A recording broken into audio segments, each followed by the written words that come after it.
Hello बच्चों, welcome back to our channel Rajput study zero. तो बच्चों, आज के इस वीडियो में आप लोगों को हम जो है क्लास 12 जो कि हमारा केमिस्ट्री है, केमिस्ट्री की पूरी किताब के हम 36 ऐसे महत्वपूर्ण क्वेश्चनों को बताएंगे जो आप सभी की बोर्ड एग्जाम में कई बार रिपीट हुए हैं, यानी रिपीटेड क्वेश्चन है, यानी कि कई बार आपके बोर्ड एग्जाम में ये पूछे गए हैं। तो ये आपका BBIMP क्वेश्चन है आपके बोर्ड एग्जाम के लिए। तो वीडियो को इन्हें तक देखिएगा, बहुत ज़्यादा इंपॉर्टेंट है। इन सभी क्वेश्चनों को आप सभी तैयार कर लीजिएगा, बहुत ज़्यादा इंपॉर्टेंट है।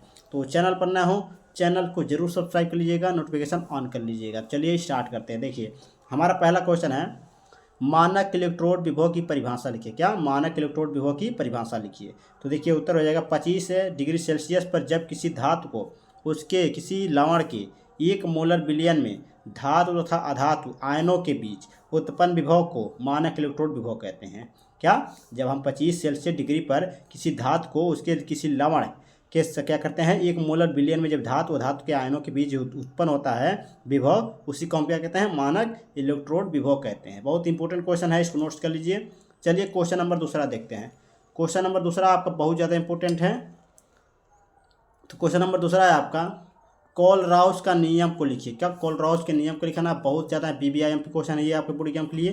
तो देखिए कोलराउस का नियम होता है क्या, देखिए इस नियम के अनुसार, क्या इस नियम के अनुसार अनंत तनुता पर किसी विद्युत अपघट्ट की मोलर चालकता उस विद्युत अपघट्ट के धनायनों तथा ऋणायनों की आयनिक मोलर चालकताओं के योग के बराबर होता है। क्या? यह नियम कहता है अनंत तनुता, यानी कि इनफिनाइट, यानी कि ये मोलर अनंत तनुता पर ये मोलर चालकता है, इसकी जो विद्युत अपघट्ट है, ये मोलर चालकताओं के क्या होता है, विद्युत अपघट्ट जो है धनायनों, या धनायन, देखिए धनायन और ये ऋणायन, इन दोनों के योग के बराबर होता है। कौन? ये जो कोलराउस का नियम है। तो ये आपका बहुत ही इंपॉर्टेंट है, इसको नोट्स कर लीजिए। चलिए देखते हैं क्वेश्चन नंबर तीसरे को। क्वेश्चन नंबर तीसरा है आपका, मोलरता को परिभाषित कीजिए। क्या? मोलरता को परिभाषित करना है। तो उत्तर हो जाएगा 1 लीटर विलयन में घुले एक विलय, क्या 1 लीटर विलयन में घुले हुए विलय के मोलों की संख्या को उस विलयन की मोलरता कहते हैं। क्या?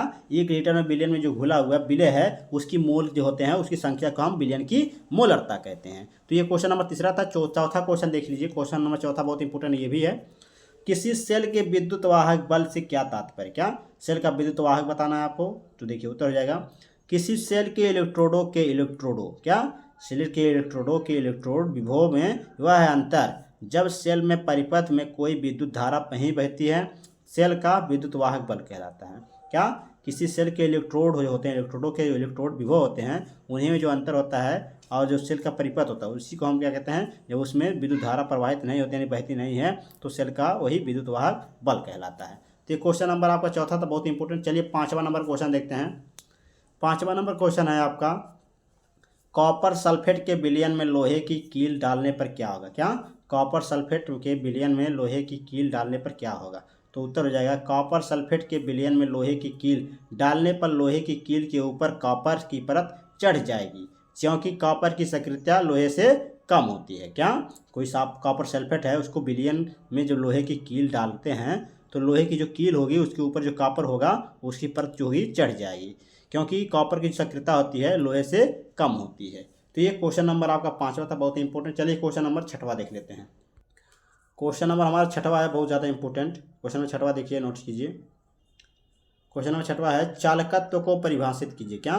चालकत्व को परिभाषित करना है। तो उत्तर हो जाएगा, किसी विद्युत अपघट्ट के 1 घन सेमी विलयन का चालकत्व उसका विशिष्ट चालकत्व कहलाता है। इसे कैपिटल G से प्रदर्शित करते हैं। क्या? किसी विद्युत अपघट्ट के 1 घन सेमी, क्या घन सेमी विलयन का चालकत्व उसका विशिष्ट चालकत्व कहलाता है। इसे हम कैसे कैपिटल G से प्रदर्शित करते हैं। कैपिटल G बराबर होता है 1/में R, R हमारा प्रतिरोध है, तो ये G बराबर 1/में R हो जाएगा इसका फार्मूला। तो चलिए क्वेश्चन नंबर हम देखते हैं 7वें को।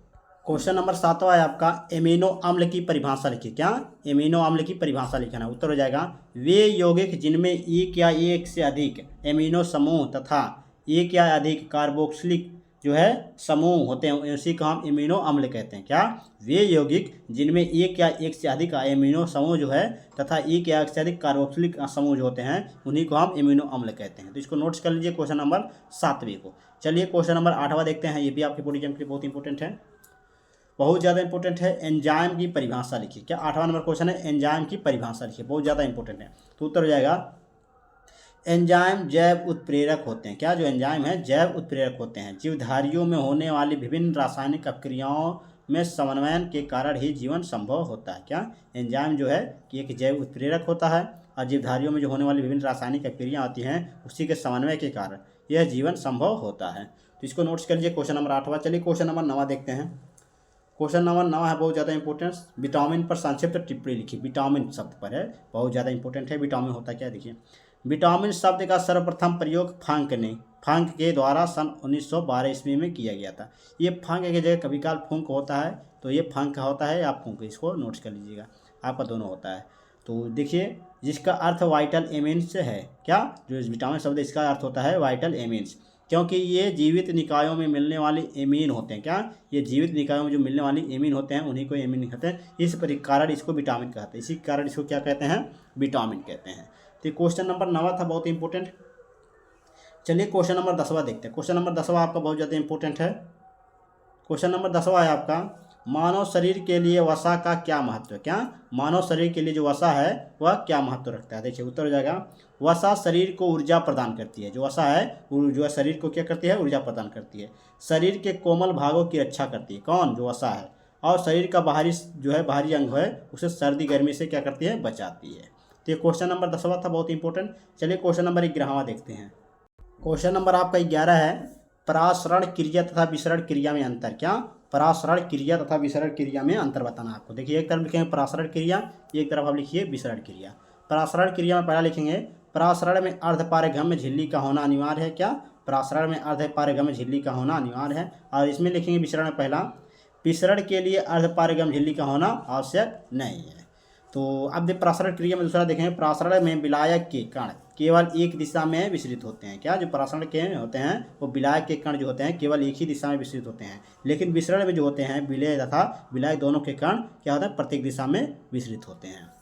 तीसरा देखेंगे परासरण क्रिया में, तीसरा है आपका, परासरण क्रिया केवल द्रव अवस्था में होती है। क्या? जो परासरण क्रिया है केवल द्रव अवस्था में होती है, लेकिन विसरण क्रिया होती है क्या? विसरण में ठोस, द्रव है, गैस, किसी भी अवस्था में ये हो सकती है जो विसरण है। तो ये क्वेश्चन नंबर आपका 11वां था बहुत ज़्यादा इंपॉर्टेंट। तो 11वां नंबर क्वेश्चन आप नोट्स कर लीजिए। चलिए देखते हैं क्वेश्चन नंबर हम 12 को। क्वेश्चन नंबर 12 है आपका बहुत इंपॉर्टेंट है, विशिष्ट चालकता से क्या तात्पर्य। क्या? विशिष्ट चालकता से क्या तात्पर्य, इसका मात्रक क्या है, इसको लिखना है। तो देखिए उत्तर हो जाएगा, किसी चालक के विशिष्ट प्रतिरोध के व्युत्क्रम को उस चालक की विशिष्ट चालकता कहते हैं। इसे कप्पा से निरूपित करते हैं। क्या? ये के की तरह रहता है, यहाँ पर मुड़ा रहता है, इसीलिए इसे कप्पा कहते हैं। ये कप्पा बराबर होता है अनुपान में ये पी, इसे हम रो कहते हैं, यानी के बराबर अनुपान में R, A P sorry P है। मात्रक हो जाएगा ओम इनवर्स सेमी इनवर्स, ये मात्रक हो जाएगा, लिख लीजिएगा। उसके बाद क्वेश्चन नंबर 13 हम देखेंगे, बहुत इंपॉर्टेंट है क्वेश्चन नंबर 13, एसीटोफिनान तथा बेंजोफिनान में विभेद कीजिए। तो देखिए उत्तर हो जाएगा, एसीटोफिनान आयोडीन के एक क्षारीय विलयन तक के साथ आयोडोफार्म का पीला अवक्षेप देता है। क्या? जो एसीटोफिनान है वह आयोडीन के क्षारीय विलयन के साथ क्या करता है? आयोडोफार्म का पीला अवक्षेप देता है। लेकिन जबकि जो फिनान है बेंजोफिनान वह एक परीक्षण नहीं देता। क्या? परीक्षण वह नहीं देता है। क्वेश्चन नंबर 14 देखिए, बहुत इंपॉर्टेंट है। क्वेश्चन नंबर 14 है, उदासीन अणुओं या आयनों के केंद्रीय धातु परमाणु से उप संयोजन आबंध द्वारा आबंधित होने से प्राप्त स्पीसीज पर यदि धन या ऋणावेश उपस्थित होता हो तो ऐसी स्पीसीज को संकर आयन कहते हैं। क्या? ऐसी स्पीसीज होती हैं उसे हम संकर आयन कहते हैं। तो 14 नंबर क्वेश्चन को नोट्स कर लीजिए। चलिए देखते हैं क्वेश्चन नंबर हम 15 को। क्वेश्चन नंबर जो 15 है बहुत इंपॉर्टेंट है, प्रोटीन की परिभाषाएं लिखिए। क्या? प्रोटीन की परिभाषाएं लिखना है, बहुत इंपॉर्टेंट है। तो उत्तर हो जाएगा, वे जटिल प्राकृतिक पदार्थ। क्या? वे जटिल प्राकृतिक पदार्थ जो भिन्न भिन्न या समान अल्फा एमिनो अम्लों के संयोग से प्राप्त होते हैं प्रोटीन कहलाते हैं। क्या? वे जटिल प्राकृतिक पदार्थ जो भिन्न भिन्न या समान अल्फा एमिनो के अम्लों के संयोग से क्या होता है? प्राप्त होता है, उसी को हम एमिनो अम्ल कहते हैं। तो ये क्वेश्चन नंबर आपका 15 था, बहुत इंपॉर्टेंट। चलिए क्वेश्चन नंबर हम देखते हैं 16 को। क्वेश्चन नंबर 16 है आपका, क्वथनांक के उन्नयन को समझाइए। क्या? क्वथनांक के उन्नयन को समझाइए, बहुत इंपॉर्टेंट है। उत्तर हो जाएगा, जब किसी शुद्ध विलायक में विलय घोला जाता है। क्या? जब किसी शुद्ध विलायक में विलय को घोला जाता है तब विलयन का वाष्प दाब क्या होता है? घट जाता है, जिसके कारण उसका क्वथनांक बढ़ जाता है। शुद्ध विलायक तथा विलयन के क्वथनांक के इस अंतर को क्या कहते हैं? क्वथनांक में उन्नयन कहते हैं। बहुत इंपॉर्टेंट है, इसको नोट्स कर लीजिए। चलिए देखते हैं क्वेश्चन नंबर हम जो कि 17 है। क्वेश्चन नंबर 17 है आपका, चालकत्व को परिभाषित कीजिए। क्या? चालकत्व को परिभाषित कीजिए। तो उत्तर हो जाएगा किसी विद्युत अपघट के 1 घन सेमी बिलियन का चालकत्व उसका विशिष्ट चालकत्व कहलाता है। इसे हम कैपिटल जी से प्रदर्शित करते हैं। जी बराबर होता है n/में r। आर हमारा है का प्रतिरोध है। क्या? आर जो हमारा है प्रतिरोध है। उसके बाद हम 18 नंबर क्वेश्चन देखेंगे। 18 नंबर क्वेश्चन है आपका, अभिकारक अणुओं के मध्य टक्करों के फलस्वरूप अपक्रिया होने की संभावना का मूल कारक क्या है? देखिए उत्तर हो जाएगा टक्कर में भाग लेने वाले अणुओं की सक्रिय जो ऊर्जा होगी वह उसके कारण यह टक्कर होते हैं। जो टक्कर में भाग लेने वाले होते हैं अणुओं की सक्रिय ऊर्जा, ये आपका है। तो ये क्वेश्चन नंबर 18 था। चलिए देखते हैं क्वेश्चन नंबर 19 को। क्वेश्चन नंबर आपका 19 है, संक्रमण तत्व धात्विक लक्षण क्यों प्रदर्शित करते हैं? क्या? जो संक्रमण तत्व हैं वह धात्विक लक्षण क्यों प्रदर्शित करते हैं? तो उत्तर हो जाएगा संक्रमण तत्व धात्विक लक्षण प्रदर्शित करते हैं क्योंकि उनकी आयनन ऊर्जाएं निम्न होती तथा उनके बाह्यतम कोश में अनेक रिक्त कक्षक भी उपस्थित होते हैं। ये कारक उनमें धात्विक आबंधों के निर्माण में सहायता करते हैं। तो ये क्वेश्चन नंबर 19 था, इसको नोट्स कर लीजिए। चलिए देखते हैं क्वेश्चन नंबर 20 को। क्वेश्चन नंबर 20 है, उपसह संयोजन संख्या को परिभाषित कीजिए। क्या? उपसह संयोजन की जो संख्या होती है उसी को परिभाषित करना है। तो उत्तर हो जाएगा संकुल यौगिकों में केंद्रीय धातु के द्वारा लिगेंड के साथ बनाए गए उप संयोजन आबंधों की संख्या धातु की उप संयोजन कहलाती है। तो ये क्वेश्चन नंबर 20वां था, बहुत इंपॉर्टेंट। चलिए क्वेश्चन नंबर 21 देखते हैं। क्वेश्चन नंबर 21 है आपका बहुत ज़्यादा इंपॉर्टेंट। एसीटोफिनान, क्या? एसीटोफिनान तथा बेंजोफिनान में विभेद लिखिए, बहुत इंपॉर्टेंट है। तो एसीटोफिनान आयोडीन की क्षारीय विलयन के साथ आयोडोफार्म का पीला अवक्षेप देता है, जबकि बेंजोफिनान यह परीक्षण नहीं देता। इसको मैंने बता दिया है क्वेश्चन को, इसको मैंने दोबारा बता दिया, इसको भी नोट कर लीजिए। चलिए 22वां क्वेश्चन देखते हैं, बहुत ज़्यादा इंपॉर्टेंट है। 22वां नंबर क्वेश्चन है, कार्बोहाइड्रेट को परिभाषित कीजिए। क्या? कार्बोहाइड्रेट को परिभाषित करिए। बीआईएमपी है। कार्बोहाइड्रेट ध्रुवण घुड़क पॉलीहाइड्रॉक्सी एल्डिहाइड या कीटोन होते हैं, या वे पदार्थ होते हैं जो जल अपघटित होकर मोनोसैकेराइड के कई अणु देते हैं। क्या? जो कार्बोहाइड्रेट है वह ध्रुवण घुड़क पॉलीहाइड्रॉक्सी एल्डिहाइड या कीटोन होते हैं। वे पदार्थ जो जल अपघटित होकर क्या करते हैं? मोनोसैकेराइड कई अणु देते हैं। तो ये क्वेश्चन नंबर 22 था, बहुत ज़्यादा इंपॉर्टेंट। चलिए देखते हैं क्वेश्चन नंबर 23 को। क्वेश्चन नंबर 23 है आपका, किसी सेल के विद्युत वाहक बल से क्या तात्पर्य? क्या? विद्युत वाहक बल को बताना है। देखिए किसी सेल के इलेक्ट्रोडों के इलेक्ट्रोड विभवों में वह अंतर जब सेल के परिपथ में कोई विद्युत धारा नहीं बहती है तो सेल का विद्युत वाहक बल कहलाता है। इसको नोट्स कर लीजिए, क्वेश्चन नंबर 23 बहुत ज़्यादा इंपॉर्टेंट है। चलिए देखते हैं 24वां क्वेश्चन। 24वां क्वेश्चन है हमारा, विलयन की मोललता को परिभाषित कीजिए। क्या? विलयन की मोललता को परिभाषित करना। उत्तर हो जाएगा किसी विलयन की 1 kg विलायक में उपस्थित विलय के मोलों की संख्या क्या कहलाती है? विलयन की मोललता कहलाती है। यानी कि किसी विलयन में 1 किलोग्राम विलायक में जो उपस्थित विलय की मोलों की संख्या होगी उसी को विलयन की मोललता कहते हैं। मोललता बराबर होता है विलय के मोल और बट्टे में विलायक का भार, यानी किलोग्राम में, यानी कि केजी में। तो ये क्वेश्चन नंबर आपका जो है 24 बहुत ज़्यादा इंपॉर्टेंट है। चलिए देखते हैं 25वां क्वेश्चन। क्वेश्चन नंबर आपका 25 है, फैराडे का विद्युत अपघटन का प्रथम नियम लिखिए। क्या? फैराडे का जो प्रथम अपघटन का नियम है उसी को बताना है। देखिए उत्तर हो जाएगा, इस नियम के अनुसार विद्युत अपघटन की प्रक्रिया में किसी इलेक्ट्रोड विशेष पर एकत्रित पदार्थ का द्रव्यमान विलयन में प्रवाहित की गई विद्युत की मात्रा के समानुपाती होता है। बहुत इंपॉर्टेंट है, नोट्स कर लीजिएगा। 26वां क्वेश्चन है आपका, आंतरिक संक्रमण तत्व क्या? क्या? आंतरिक जो संक्रमण तत्व है उसे क्या कहते हैं? देखिए जिन तत्वों में विभेदी इलेक्ट्रॉन यानी कि N-2 यह कक्षकों में प्रवेश करता है वे तत्व आंतरिक अंतः यानी कि अंतः संक्रमण तत्व कहलाते हैं। ये तत्व आवर्त सारणी में एक अलग ब्लॉक जैसे कि एफ ब्लॉक का निर्माण करते हैं। क्या? एफ, अतः इसे हम एफ ब्लॉक के तत्व भी कहते हैं। तो ये क्वेश्चन नंबर 7 जो कि 26 था, बहुत इंपॉर्टेंट, इसको नोट्स कर लीजिए। चलिए 27 नंबर क्वेश्चन देखते हैं। 27 नंबर क्वेश्चन है आपका, सीरियम परमाणु क्रमांक की +3 एवं +4 ऑक्सीकरण अवस्थाएं जो होती हैं अस्थायी क्यों होती हैं? उत्तर हो जाएगा, इसका कारण यह है कि क्या? इसका कारण यह है कि +3 और +4 आयनों की आयनन जो ऊर्जा होती है एवं जालक ऊर्जा का योग क्या होता है? अधिक ऋणायन होता है। क्या? जो योग होता है अधिक ऋणायन होता है। इसको नोट्स कर लीजिए। चलिए आपको 28वां क्वेश्चन बताते हैं। 28वां क्वेश्चन है, क्लोरोफार्म को प्रकाश एवं वायु के प्रभाव से बचाने के लिए कौन सी सावधानियां बरती जाती हैं? तो जो है क्लोरोफार्म है प्रकाश एवं वायु से कौन से प्रभाव से बचाते? देखिए क्लोरोफार्म को रंगीन बोतलों में काले कागज में लपेटकर अंधेरे कमरे में और मुंह तक भरकर तथा 1% C2H5OH की कुछ बूंद मिलाकर रखना चाहिए। ये इसकी सावधानियां बरतनी चाहिए। तो ये 28 नंबर क्वेश्चन था। चलिए 29 नंबर क्वेश्चन देखते हैं। 29 नंबर क्वेश्चन है आपका, फॉर्मेलिन क्या है? क्या फॉर्मेलिन क्या है, इसके उपयोग लिखिए। तो फॉर्मेलिन होता क्या, देखिए फॉर्मेलिन फॉर्मेल्डिहाइड का जलीय विलयन होता है, जिसमें फॉर्मेल्डिहाइड की अधिकतम सांद्रता 40% तक होती है। यह विलयन मृत जीवों के परिरक्षण में प्रयोग होता है। तो इंपॉर्टेंट है, इसको नोट्स कर लीजिए। चलिए देखते हैं 30वां नंबर क्वेश्चन। 30वां जो आपका क्वेश्चन है, मोनोसेकेराइड क्या होते हैं? क्या मोनोसेकेराइड क्या होते हैं? उत्तर हो जाएगा, वे कार्बोहाइड्रेट जो छोटे अणुओं में जल अपघटित नहीं हो सकते। क्या? वे कार्बोहाइड्रेट जो छोटे अणुओं में जल अपघटित नहीं हो सकते हैं, मोनोसेकेराइड कहलाते हैं। बहुत इंपॉर्टेंट है क्वेश्चन नंबर 30, इसको नोट्स कर लीजिए। चलिए देखते हैं 31वां क्वेश्चन। 31वां क्वेश्चन है आपका, प्रासरण क्रिया तथा विसरण क्रिया में अंतर बताइए। बहुत इंपॉर्टेंट है, एक तरफ लिखेंगे प्रासरण क्रिया, एक तरफ लिखेंगे विसरण क्रिया। प्रासरण क्रिया में पहला लिखेंगे, परासरण में अर्धपारगम्य झिल्ली का होना अनिवार्य है। क्या? जो परासरण है इसमें अर्धपारगम्य झिल्ली का होना अनिवार्य है। विसरण में क्या है? विसरण के लिए अर्धपारगम्य झिल्ली का होना आवश्यक नहीं है।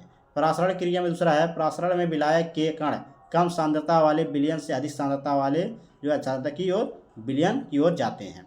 इसमें दूसरा आ जाएगा, विसरण में विलय के कण अधिक सांद्रता वाले विलयन के से कम सांद्रता वाले विलयन की ओर जाते हैं। इसमें अधिक सांद्रता वाले विलयन की ओर जाते हैं, इसमें कम सांद्रता वाले की ओर जाते हैं। तीसरा हो जाएगा, परासरण क्रिया में परासरण क्रिया केवल द्रव अवस्था में होती है। क्या? जो परासरण क्रिया होती है द्रव अवस्था में होती है केवल, और विसरण क्रिया में जो है वह ठोस, द्रव या गैस किसी भी अवस्था में हो सकती है। तो ये बहुत इंपॉर्टेंट है। चलिए देखते हैं हम क्वेश्चन नंबर 32।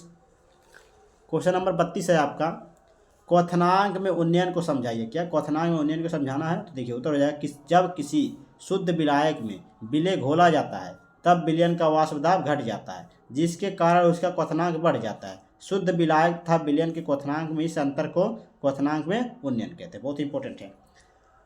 33वां जो आपको दिखाते हैं, 33 नंबर क्वेश्चन। 33वां हमारा क्वेश्चन है, बहुत इंपॉर्टेंट है। 33 नंबर क्वेश्चन है, गैल्वेनिक सेल तथा वैद्युत अपघटनीय सेल में अंतर लिखिए। बहुत इंपॉर्टेंट है। तो गैल्वेनिक सेल क्या होता है? देखिए, रासायनिक परिवर्तन होने से विद्युत धारा प्रवाहित होती है। क्या? जो रासायनिक परिवर्तन होने से यह विद्युत धारा में प्रवाहित होती है। इसमें वैद्युत अपघटनीय सेल में क्या है? विद्युत धारा प्रवाहित होने से रासायनिक परिवर्तन होता है। इसमें रासायनिक परिवर्तन होता है, इसमें विद्युत धारा प्रवाहित है। रासायनिक परिवर्तन होने से बाद में इसको विद्युत धारा प्रवाहित होती है। दूसरा देखेंगे, गैल्वेनिक सेल में रासायनिक ऊर्जा विद्युत ऊर्जा में परिवर्तित होती है। क्या? जो रासायनिक ऊर्जा है विद्युत ऊर्जा में परिवर्तित होती है। विद्युत अपघटनीय सेल में क्या है? विद्युत ऊर्जा रासायनिक ऊर्जा में परिवर्तित होती है। गैल्वेनिक सेल में आपका जो है तीसरा है, आयन केवल कैथोड पर मुक्त होते हैं। क्या? जो आयन होते हैं केवल कैथोड पर ही मुक्त होते हैं। वैद्युत अपघटनीय सेल में क्या है? जो आयन होते हैं दोनों इलेक्ट्रोडों पर मुक्त होते हैं। तो इसको नोट्स कर लिए। चलिए देखते हैं 34वां क्वेश्चन। क्वेश्चन नंबर 34 को देखिएगा, बहुत इंपॉर्टेंट है। क्वेश्चन नंबर 34 है आपका, किसी विद्युत अपघट्य के तुल्यांकी चालकता एवं मोलर चालकताओं को परिभाषित कीजिए। बहुत ज़्यादा इंपॉर्टेंट है। तो उत्तर हो जाएगा, एक तरफ हम लिखेंगे यहाँ पर तुल्यांकी चालकता और यहाँ पर मोलर चालकता। तुल्यांकी चालकता में जो है हेडिंग डालने के बाद लिखेंगे इसमें, 1 सेमी दूरी, क्या 1 सेमी दूरी क्षेत्रफल वाले दो समांतर इलेक्ट्रोडों के बीच रखे विलयन में यदि 1 ग्राम तुल्यांक विद्युत अपघट्य घुला हो तो तुल्यांकी चालकता कहलाता है। क्या? तुल्यांकी चालकता कहलाता है। मोलर चालकता में क्या है? 1 सेमी दूरी क्षेत्रफल वाले दो समांतर इलेक्ट्रोडों के बीच रखे विलयन में यदि 1 ग्राम मोल विद्युत अपघट्य घुला हो तो मोलर चालकता कहलाता है। इसमें चेंज क्या है? देखिए यहाँ पर यह तुल्यांक हो गया, यहाँ पर मोल हो गया, बाकी सब सेम है। आपको एक याद करना है, यहाँ पर ये चेंज कर देना है, आपका जो भी पूछे इसमें से। तो चलिए अब देखते हैं क्वेश्चन नंबर जो कि 35 को।